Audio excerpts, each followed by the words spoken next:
Hello everyone, welcome to our channel Universal Laws. This is part second of Uttarakhand Civil Judge Exam Prelims Question Paper of year 2019. देखिए previous video में हमने क्या किया था, जो GK का portion है उसके 50 क्वेश्चंस को डिस्कस किया था। अब आज इस वीडियो में हम जो लॉ का पोर्शन है दैट इज़ जो आपके 150 क्वेश्चंस आते हैं रिगार्डिंग लॉ, उसको आज इस वीडियो में हम डिस्कस करने जा रहे हैं। And as you know previous year के पेपर्स को सॉल्व करना बहुत इंपॉर्टेंट होता है, so do watch this video till end बहुत ध्यान से आप समझें कि हर एक क्वेश्चन किस पर्टिकुलर एरिया से पूछा गया है। आप खुद से गेस भी करें कि आपके अकॉर्डिंग करेक्ट आंसर क्या होगा और क्या आप करेक्ट आंसर बता पा रहे हैं या नहीं। So let's start. Question number 51। A deposit a box of jewels with B. A क्या करता है, कुछ बॉक्स ऑफ ज्वेल्स को दे देता है बी के पास, जो कि एक रिपीटेड पर्सन है। सी लेकिन बाद में ये कहता है कि जो ज्वेल्स हैं वो ए के नहीं हैं और इसीलिए सी बी से उन ज्वेल्स को क्लेम करता है। अब आपको बताना है कि ऐसी सिचुएशन में बी के पास क्या पर्टिकुलर ऑप्शन अवेलेबल है। सो देखिए इस क्वेश्चन को आप रिलेट करें with the provision of interpleader suit under CPC. So यहाँ पर करेक्ट आंसर क्या होगा, ऑप्शन सी। देखिए इंटरप्लीडर सूट जो कि आप पढ़ते हैं अंडर ऑर्डर 35 एंड सेक्शन 88, तो वहाँ पर क्या बताया गया है कि इंटरप्लीडर सूट का मतलब होता है जहाँ कहीं दो पर्सन्स एडवर्सली किसी एक पर्सन से कुछ क्लेम कर रहे हों। तो ऐसी सिचुएशन में जो पर्सन है उसके पास राइट है कि वो इंटरप्लीडर सूट इंस्टीट्यूट कर सकता है। Okay, next question. Which of the following is not a dispute settlement procedure under section 89 of CPC? Section 89 वहाँ पर कुछ मेथड्स बताए गए हैं जिसके द्वारा एमिकेबली डिस्प्यूट्स को सेटल किया जा सकता है। तो आपको बताना है कि इन सभी मेथड्स में से which is not such a method. देखिए क्वेश्चन को बहुत ध्यान से पढ़ें कि कहाँ पर नॉट लिखा है, या करेक्ट आंसर आपसे पूछा जा रहा है या इनकरेक्ट पूछा जा रहा है। सो यहाँ पर आपका आंसर होगा option B, that is negotiation. Next, which of the following is or are the fundamental rules of pleading?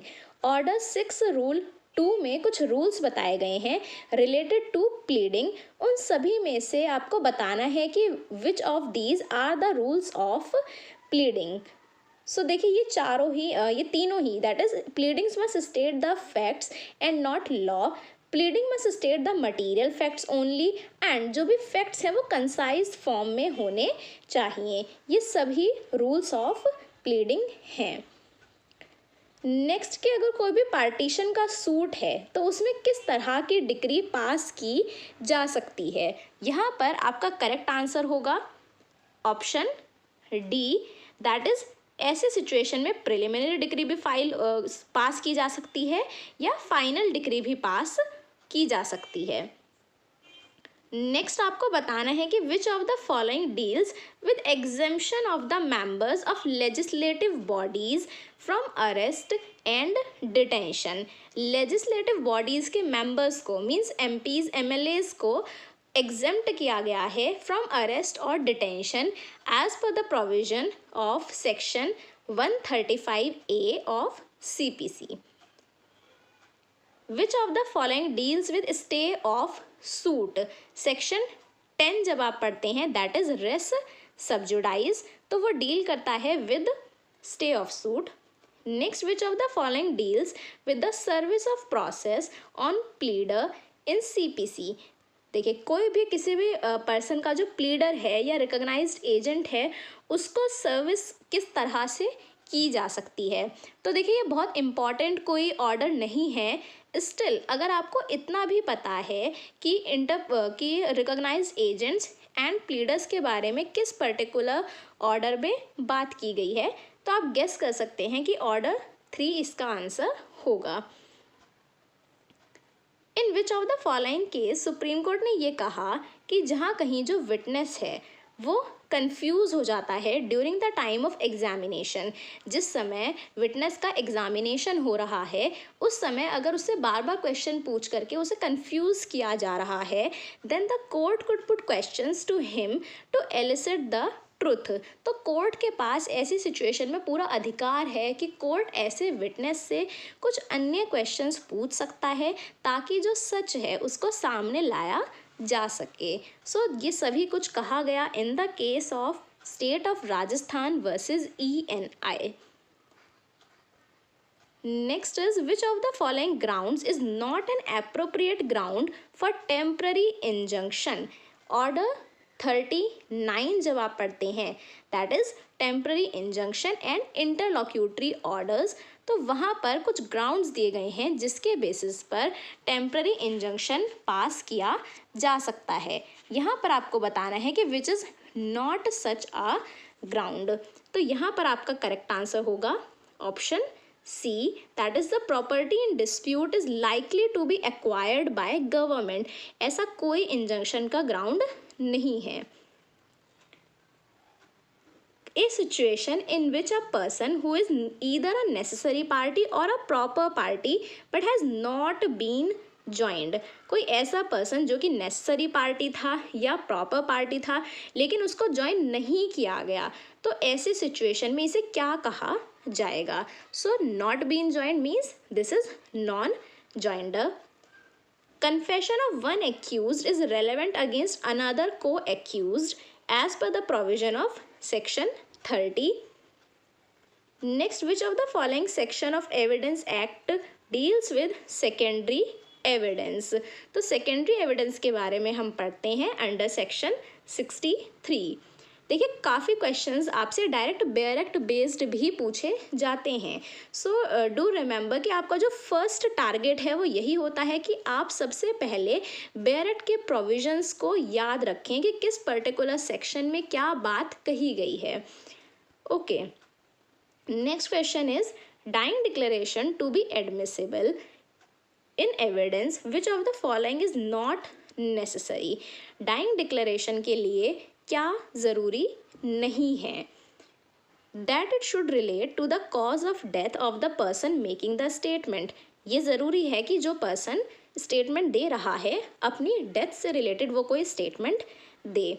Second, the person making the statement was under the expectation of death. क्या ये ज़रूरी है कि जिस समय उस person ने वो स्टेटमेंट दी उस समय वो पर्सन अंडर दिस एक्सपेक्टेशन था कि उसकी डेथ होने वाली है?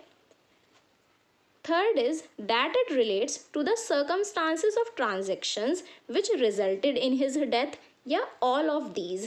तो यहाँ पर आपका जो करेक्ट आंसर है that is option B। It is not necessary कि जिस समय उसने वो स्टेटमेंट दी उस समय वो under the apprehension of death भी हो, ऐसा ज़रूरी नहीं है। नेक्स्ट आपको बताना है कि डिजिटल सिग्नेचर्स के रिस्पेक्ट में क्या चीज़ रेलेवेंट होती है। So in case of digital signatures the authority to produce the digital signature certificate, this is correct. Next, when can prosecution be allowed to ask leading questions to his own witness? कब कोई भी prosecution भी अपने खुद के witness से leading questions पूछ सकता है? So the correct answer is whenever the witness is declared hostile। अब याद करें कि hostile witness से रिलेटेड किस पर्टिकुलर सेक्शन में बात की गई है, तो that is section 154 of Indian evidence act. The principle of possession is prima facie proof of ownership. ये बात कही गई है under section 110। Which of the following term is not inclusive in section 8? Section 8 of evidence में हम पढ़ते हैं about motive, preparation and conduct. तो यहाँ पर इंटेंशन मेंशन नहीं किया गया है। Next, contents of electronic records are proved in accordance with the provision of which section? So यहाँ पर करेक्ट आंसर है सेक्शन 65 बी के अकॉर्डिंग इलेक्ट्रॉनिक रिकॉर्ड्स को प्रूव किया जा सकता है। Evidence given by a witness who is unable to communicate verbally वो विटनेस कम्युनिकेट नहीं कर सकता लेकिन वो राइटिंग या सिग्नेचर्स के द्वारा अपना एविडेंस कोर्ट में देता है, then such evidence is also called as oral evidence. And ये जो पूरा फैक्ट है, this is derived from the provision of section 119। Next, which of the following is not correctly matched. आपको बताना है कि यहाँ पर क्या करेक्ट मैचिंग नहीं है। Section 113B, presumption as to dowry death. Next is section 137, examination in chief. 151, indecent and scandalous questions. 154, that is impeaching the credit of witness. यही देखिए गलत है, अभी हमने डिस्कस किया कि 154 deals with hostile witness. Next, which of the following sections of Evidence Act makes relevant the opinion of certifying authority? So this is relevant in section 47A. Again देखिए आपको बताना है not correctly matched. So section 45 expert opinion, 67A proof regarding electronic signatures, 74 that is public documents, and section 124 professional communications. देखिए यही आपका wrong है। Section 124 जो है आपका वो डील करता है with official communications. Next, which of the following section of evidence act has been substituted by IT act? Correct answer is section 39। Which section of Evidence Act makes provision that there shall be no new trial on the ground of some improper admission or rejection of evidence? ये derive किया गया है from section 167. Which of the following documents is a public document? आपको बताना है कि क्या public document की कैटेगरी में आता है। तो ये देखिए पूरा जो ये तीनों पॉइंट्स लिखे हुए हैं, this is the definition of public document as defined under section 74। तो करेक्ट आंसर आपका होगा all of these. Which of the following questions cannot be asked in examining a witness? किसी भी विटनेस को एग्जामिन करते समय उससे किस तरह के क्वेश्चंस नहीं पूछे जा सकते? क्वेश्चंस जो कि इंसल्ट करने के लिए हों, या विटनेस को अनॉय करते हों, या जो कि ऑफेंसिव नेचर के हैं, या all of these. So correct answer is all of these. Next, under which section of Indian evidence act provisions for the presumption as to the gadgets in electronic form? Electronic gadgets को लेकर के जो presumption है that is given under section 81A.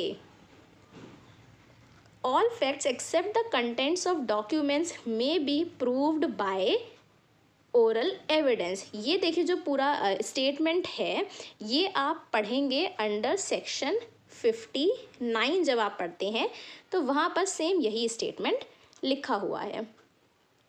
Which of the following is not an exception of hearsay rule?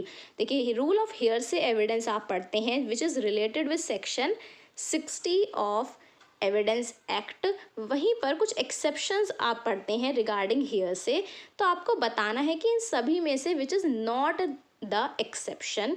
So first is expert opinion, dying declaration, confession और res gestae. So correct answer आपका होगा expert opinion. Which section of Evidence Act deals only with civil matters? केवल और केवल civil matters के साथ deal करता है सेक्शन 23।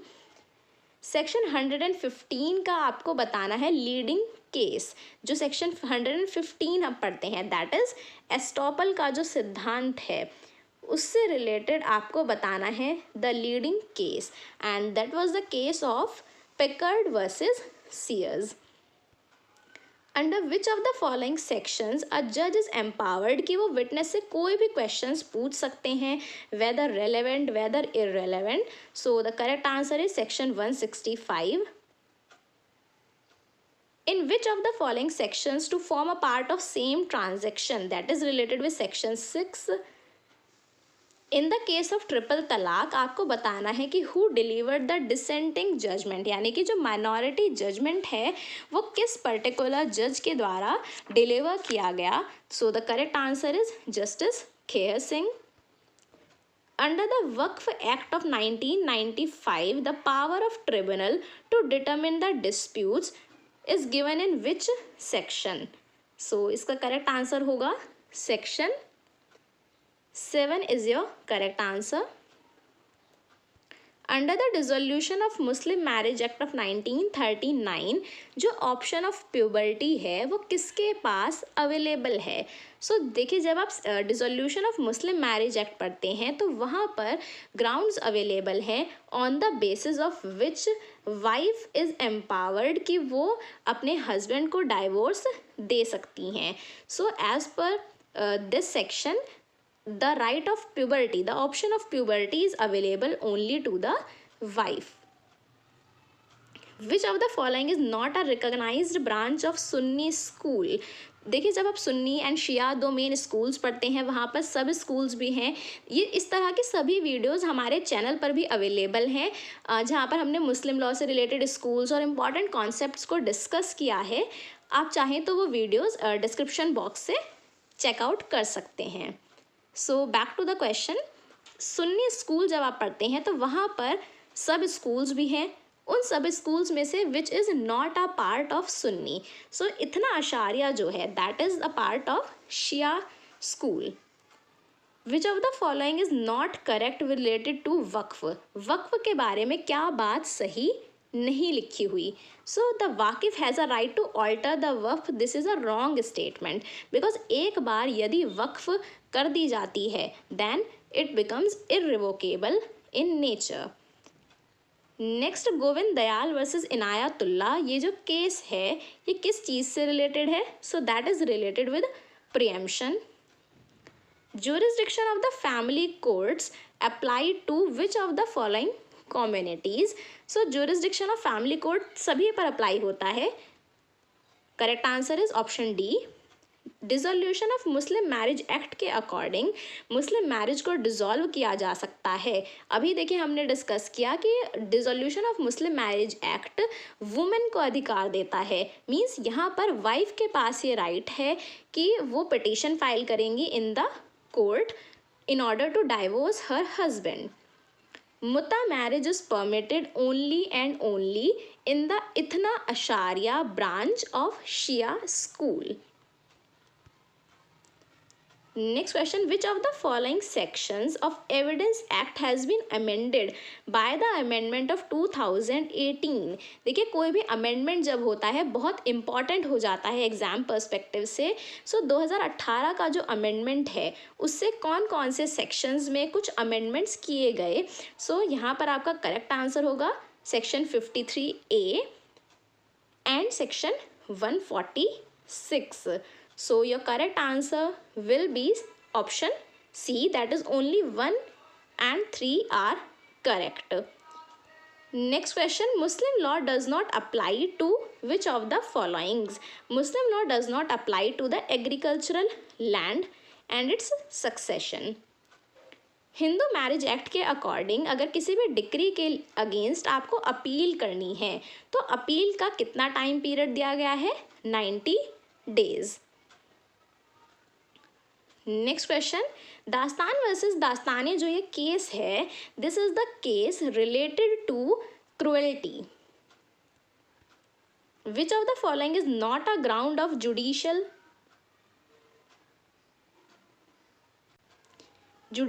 Separation under section 10. आपको बताना है जुडिशियल सेपरेशन का ग्राउंड नहीं है.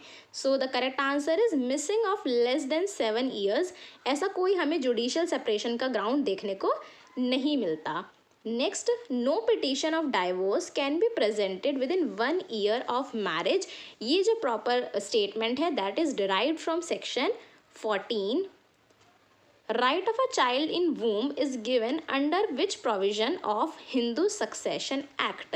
So Hindu Succession Act का जो section 20 आप पढ़ते हैं वो डील करता है with the right of child in womb.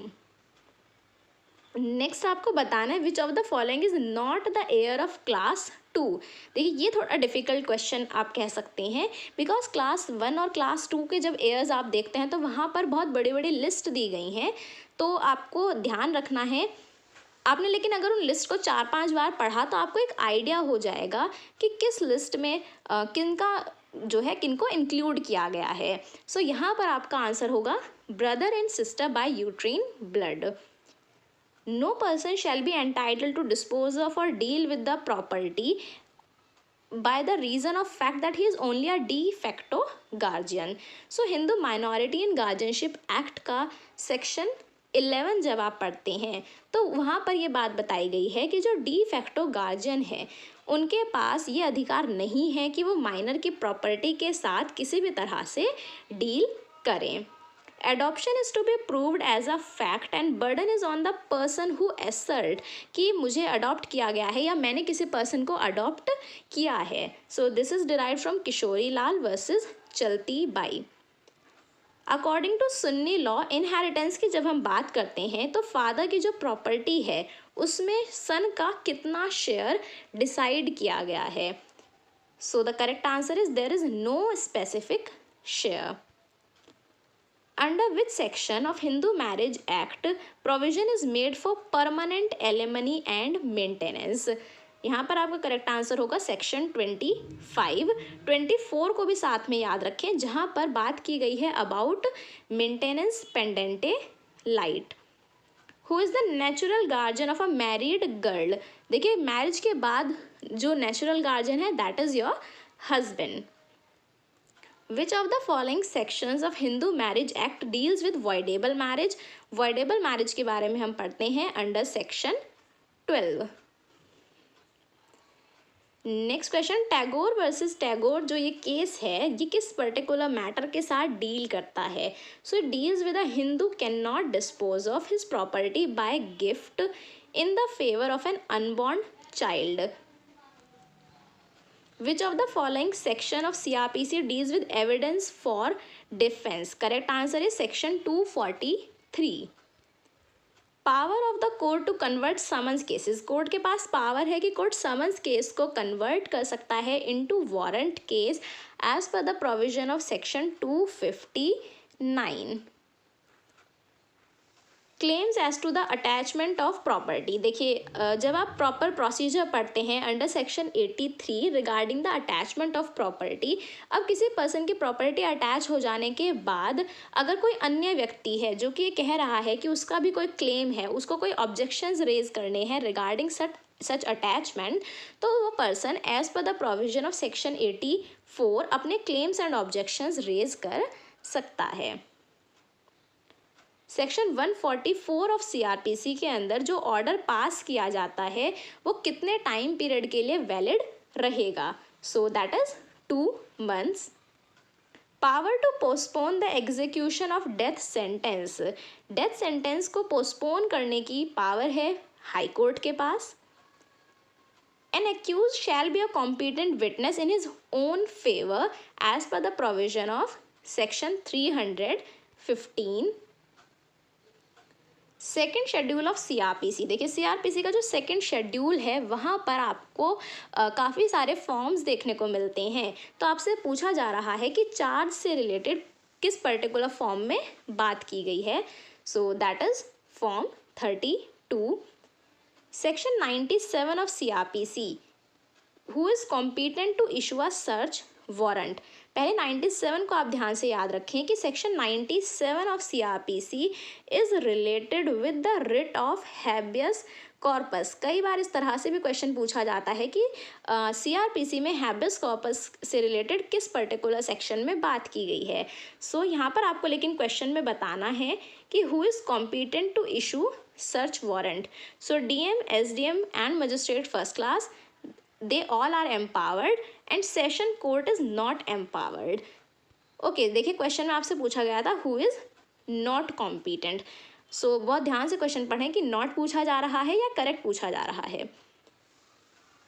Which case is related to the power of court to examine the accused. Court के पास पावर होती है कि कोर्ट एक्यूज को एग्जामिन कर सकता है। इससे रिलेटेड केसेस हैं ये दोनों ही, Baba versus Maharashtra and Durbal Singh versus state. If an intestate has left no heir qualified to succeed to his property, then उसकी जो प्रॉपर्टी है उसका क्या होता है, प्रॉपर्टी स्टेट गवर्नमेंट के पास चली जाती है। एंड जो ये कॉन्सेप्ट है कि प्रॉपर्टी स्टेट गवर्नमेंट के पास वेस्ट हो जाएगी, that is called as the concept of escheat. Okay, ये टर्म भी आप याद रखें। Next, under Hindu succession act one person is said to be agnate. Agnate की डेफिनेशन बेसिकली यहाँ पर पूछी जा रही है। So agnate means when two persons are wholly related through males, either by blood और by adoption. Which of the offences are covered under section 95 of CRPC? CRPC का section 95 co-related है with section 153A and 153 of IPC. Section 482 of CRPC, जहाँ पर high court के पास कुछ inherent powers हैं, so that inherent power is to be used in order to prevent the abuse of process of court. If यदि किसी जज की death हो जाती है after writing the judgment but before delivering the judgment in open court, तो ऐसी situation में क्या उस जजमेंट को कम्प्लीटली वेस्ट माना जाएगा? नहीं, that judgment is will still be considered as the judgment of the court. Who may record confession under section 164? Section 164 of CRPC में जो कन्फेशन रिकॉर्ड करने की पावर है वो किसके पास है? So the power is available to the judicial magistrate having jurisdiction only, या फिर judicial magistrate not having jurisdiction, या कोई भी ऐसा metropolitan magistrate not having jurisdiction. So the correct answer will be option D, all of these.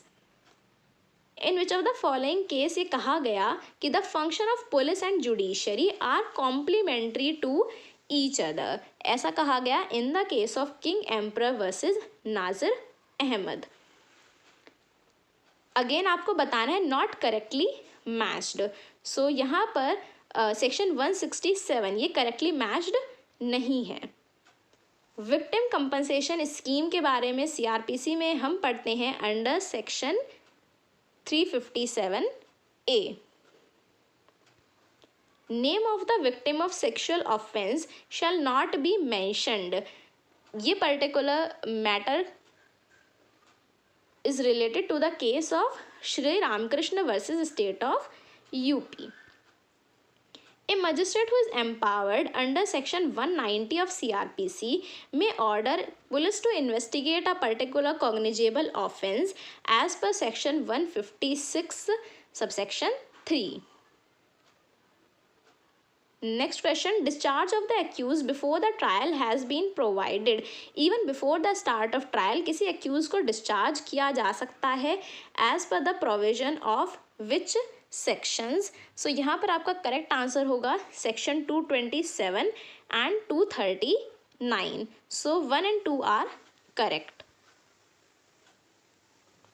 Consider the following statements regarding summary trial, और आपको बताना है कि इन सभी में से क्या सही है। तो यहाँ पर आपका आंसर होगा 1 and 3 आर करेक्ट। देखिए समरी ट्रायल जब आप पढ़ेंगे तो वहाँ पर मेंशन किया गया है किन किन मैटर्स में समरी ट्रायल किया जा सकता है।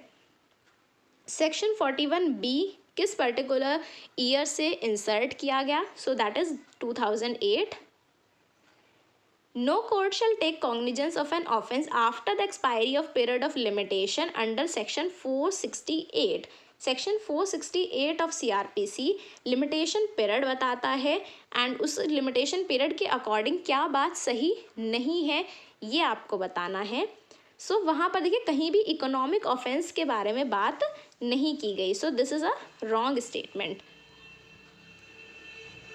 Next is irregularities which do not vitiate the proceedings. इस तरह की इरेगुलरिटीज़ को मेंशन किया गया है under section 460। Power of the high court to confirm the sentence is provided under section 368। Which of the following is not correctly matched. So यहाँ पर आप जब देखेंगे 2D that is complaint, 2H investigation, 2R police report, वेरस victim आपको दिया गया है अंडर 2WA और ये इंसर्ट किया गया बाय एन अमेंडमेंट। आपके कमेंट सेक्शन में लिखेंगे किस पर्टिकुलर अमेंडमेंट से विक्टिम की जो डेफिनेशन है वो इंसर्ट की गई। Which of the following pairs is not correctly matched. So यहाँ पर आपको बताना है करेक्टली मैच्ड क्या नहीं है। तो अप्रोप्रिएट गवर्नमेंट की जो डेफिनेशन है वो सेक्शन 55A में दी गई है। A man monitors the use by a women of an email और इलेक्ट्रॉनिक कम्युनिकेशन। सो इसको क्या कहते हैं, that is stalking. Punishment for attempt, किसी भी पर्टिकुलर ऑफेंस का जो अटेम्प्ट है that is given under section 511। Next is the offence of attempt to commit culpable homicide is punishable as per section 308। A puts jewels into the box of B with this intention कि यदि बाद में वो jewels B के पास से मिलते हैं तो सबको ऐसा लगेगा कि B ने ही चोरी की है। तो ऐसी सिचुएशन में A ने क्या किया, सो A ने यहाँ पर फॉल्स एविडेंस को फैब्रिकेट किया and this is given under section 192। Next, a carrier is entrusted by Z with property to be carried by land or by water. तो A अगर dishonestly misappropriate करता है प्रॉपर्टी को then he will be liable as criminal breach of trust by some carrier etc. as per section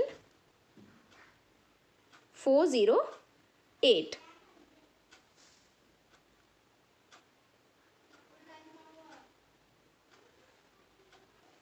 Whenever a person tries to escape from lawful custody while taken to a magistrate to furnish security for good behavior, then ऐसे situation में such person will be punishable as per section 224 of IPC. A young man waves a currency note of 2000 rupees in front of a woman and उसके बाद वो इस तरह से indecent favor एक तरह से जैसे मांग रहा हो इस तरह से नोट को वेव करता है। So thereby he committed the offense under section 509 of IPC. Section 509 क्या कहता है कि कोई इस तरह के वर्ड्स बोलना या कोई जेस्चर्स करना जिसके द्वारा किसी वुमेन की मॉडेस्टी हर्ट हो। वॉयरिज्म डिफाइन किया गया है under section 354C. Section 195A of IPC is related to threat to give false evidence.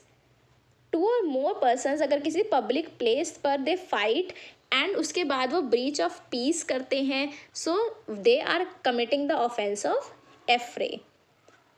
A signs his own name to the bill of exchange and ताकि लोगों को ये लगे कि जो bill of exchange है वो A के फेवर में ही बनाया गया है। So thereby he committed the offense of forgery.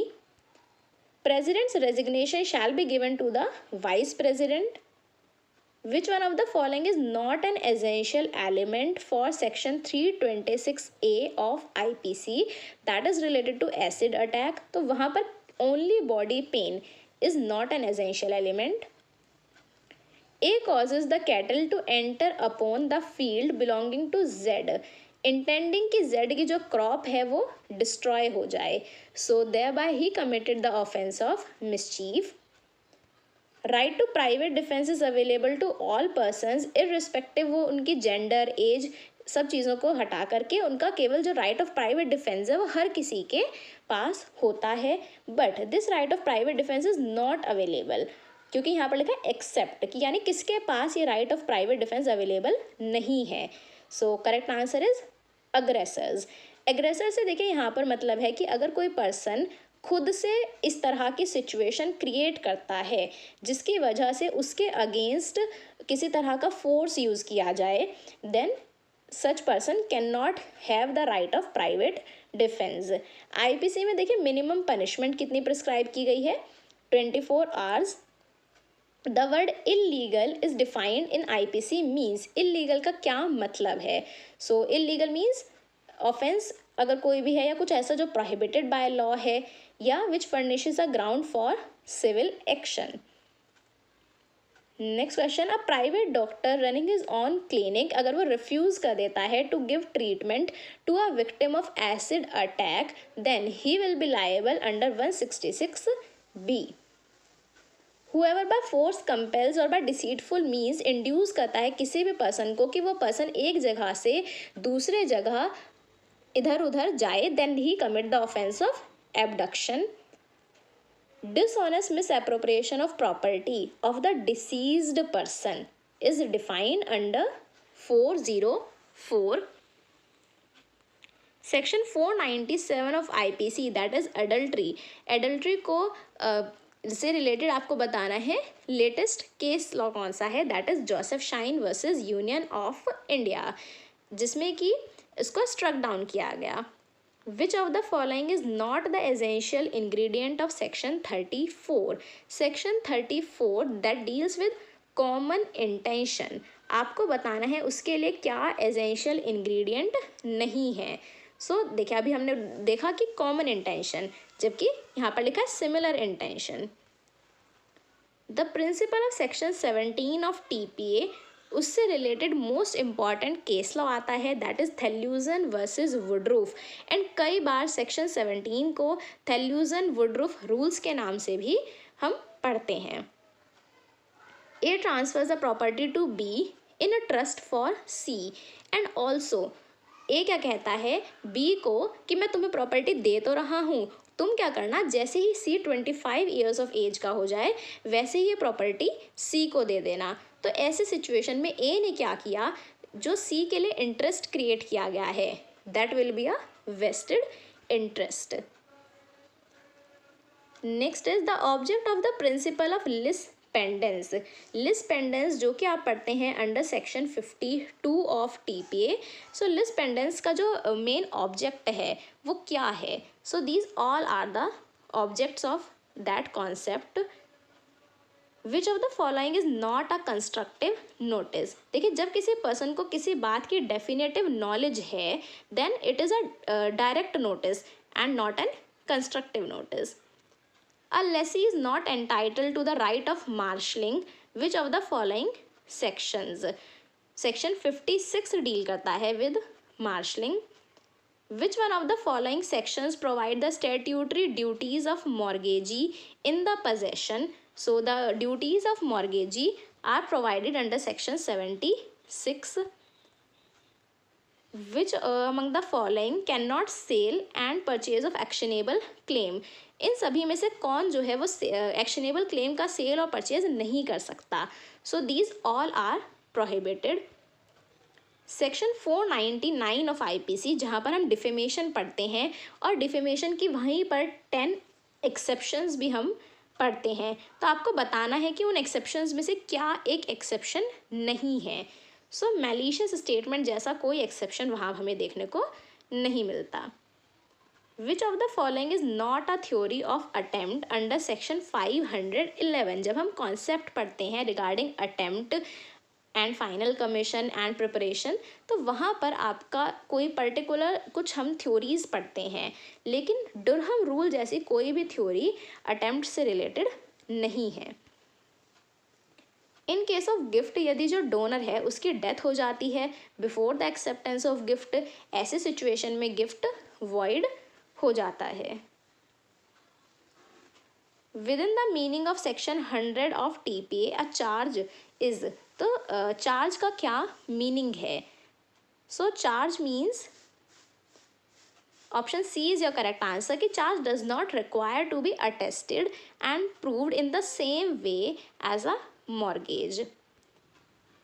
In the following 3 cases, which lease of immovable property can be made only by the registered instrument? वो ऐसे किस प्रकार की लीज है जो कि केवल और केवल रजिस्टर्ड इंस्ट्रूमेंट के द्वारा ही की जा सकती है. सो एक ऐसी लीज जो कि ईयर टू ईयर है या 1 साल से ज़्यादा के लिए है, ये सभी तरह की जो लीज हैं वो हमेशा रजिस्टर्ड इंस्ट्रूमेंट के द्वारा ही होंगी.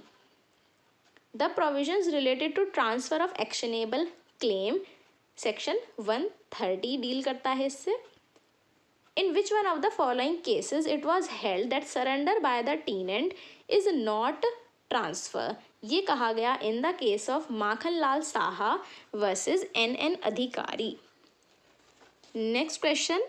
ए makes an absolute gift of a house to B with a direction that B केवल और केवल उस घर में रहेगा, रिसाइड करेगा, तो ऐसी सिचुएशन में जो ट्रांसफ़र है, जो गिफ्ट है, दैट इज़ वैलिड, बट जो डायरेक्शन दी गई है, जो कंडीशन लगाई गई है, that will B void.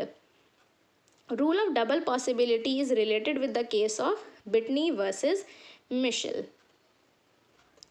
Next is doctrine of acceleration. हम किस पर्टिकुलर प्रोविजन में पढ़ते हैं? सो डॉक्ट्राइन ऑफ एक्सेलरेशन दिया गया है under section 27. The provisions related to apportionment by time.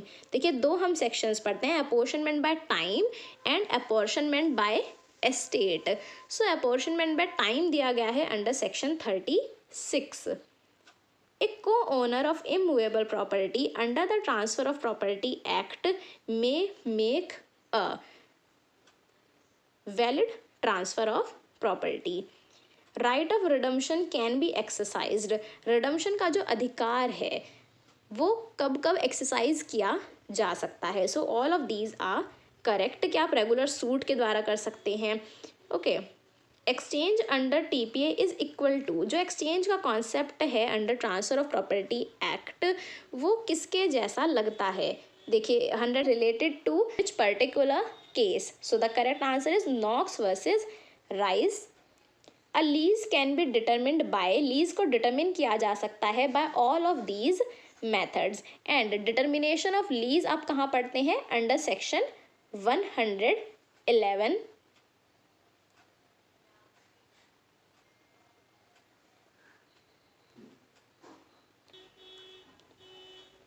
Next we come to 183, that is Dhulabhai versus state of MP. ये जो पर्टिकुलर केस है, this is related with the jurisdiction of civil courts.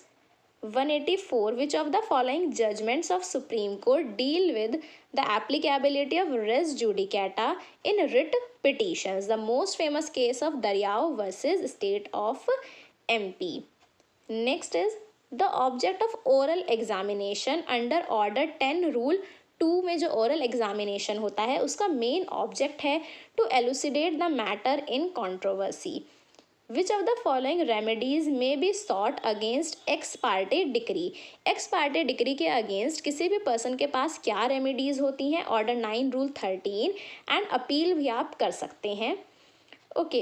In order to amend the pleadings not contain the time limit to amend, then कितना time limit consider किया जाता है?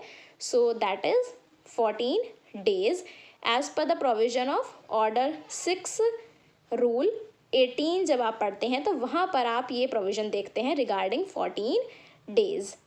Next, the period of detention in civil imprisonment as a consequence of disobedience और breach of injunction. कोई भी person यदि injunction के order को डिसओबे करता है then such person is liable to be imprisoned for a period up to 3 months. And देखिए ये जो प्रोविजन है ये दिया गया है अंडर ऑर्डर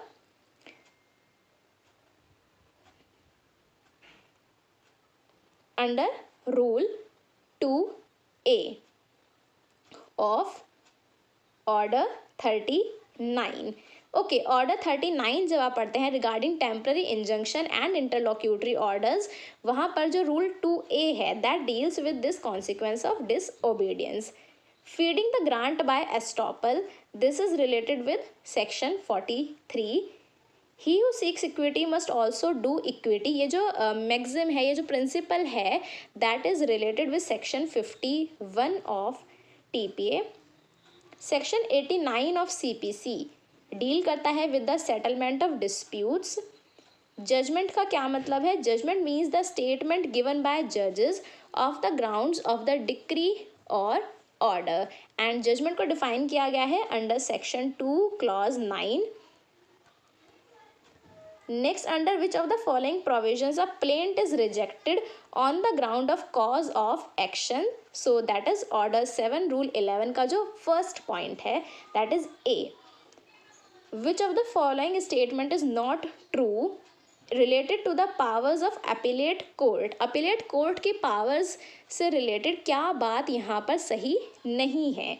सो देखिए appellate court की powers हम पढ़ते हैं अंडर सेक्शन 10 7 एंड वहाँ पर बताया गया है कि कोर्ट के पास सभी तरह की पावर्स हैं कि to determine the matter finally, उसको रिमांड किया जा सकता है केस को। बट यहाँ पर देखिए जो ये लिखा है कि it cannot take additional evidence, this is wrong, because court के पास, अपीलेट कोर्ट के पास एडिशनल एविडेंसेस लेने की भी पावर होती है। An appeal shall not lie from which of the following orders under CPC। सो देखिए सेक्शन 104 ऑफ CPC जब आप पढ़ते हैं वहाँ पर आपको काफ़ी ऐसे पॉइंट्स देखने को मिलते हैं जिसके बेसिस पर अपील लाई करती है, लेकिन वहाँ पर कहीं भी सेक्शन 35B मेंशन्ड नहीं है। Okay, which of the following who among the following may sue for public nuisance. Public nuisance के लिए सूट लाने का अधिकार किसके पास होता है? Advocate general and with the leave of court 2 और मोर पर्सन्स। सो करेक्ट आंसर आपका होगा A and B both. And public nuisance से रिलेटेड प्रोविजन किया गया है under section 91 of CPC। A bundle of facts which taken within the law applicable then gives the plaintiff the right of relief। plaintiff के पास जो right of relief है वो arise होता है from some bundle of facts which are called as the cause of action। What shall be the status of a suit on party's death। यदि किसी भी party की डेथ हो जाती है तो सूट का क्या होगा? क्या वो सूट पूरी तरह से ख़त्म हो जाएगा? द करेक्ट आंसर इज कि प्लेंटिफ या डिफेंडेंट की डेथ के बाद सूट अबेट नहीं होता यदि जो राइट टू स्यू है वो अभी भी सर्वाइव कर रहा है, वो अभी भी दूसरे लोगों के पास राइट टू स्यू का अधिकार है। नेक्स्ट, प्लेस ऑफ सूट के बारे में बात की गई है under part 1 of CPC। Where a suit is wholly और partly dismissed under order 9 rule 8। Order 9 rule 8 के हिसाब से अगर कोई भी सूट जो है वो पार्टली या होली डिसमिस हो जाता है तो ऐसी सिचुएशन में the plaintiff shall be precluded from bringing a fresh suit. Plaintiff कोई भी इस तरह से फ्रेश सूट इंस्टीट्यूट नहीं कर सकता। सो हमने ये 200 क्वेश्चंस डिस्कस किए। आई होप आपको अच्छे से समझ में आया होगा, आप अपने प्रिपरेशन को भी एनालाइज कर पाए होंगे। अगर आपको ये वीडियो हेल्पफुल लगता है so do hit the like button. Also you can share this video with your friends. And अगर आपका कोई भी डाउट है, आप चाहते हैं कि हम कोई और वीडियोज़ आपके लिए लेकर के आएँ तो कॉमेंट सेक्शन में आप हमें बता सकते हैं। You can also join us on Telegram जहाँ पर वेरियस नोट्स अवेलेबल हैं जो कि सभी अपकमिंग एग्जाम्स के लिए हेल्पफुल हो सकते हैं। And also don't forget to subscribe our channel, press the bell icon ताकि आपको सभी अपकमिंग वीडियोस के नोटिफिकेशन टाइम टू टाइम मिलते रहें, बिकॉज हम इसी तरह से वीडियोस ला करके आपका प्रिपरेशन में हेल्प करते रहेंगे। Stay tuned with our channel. Thank you.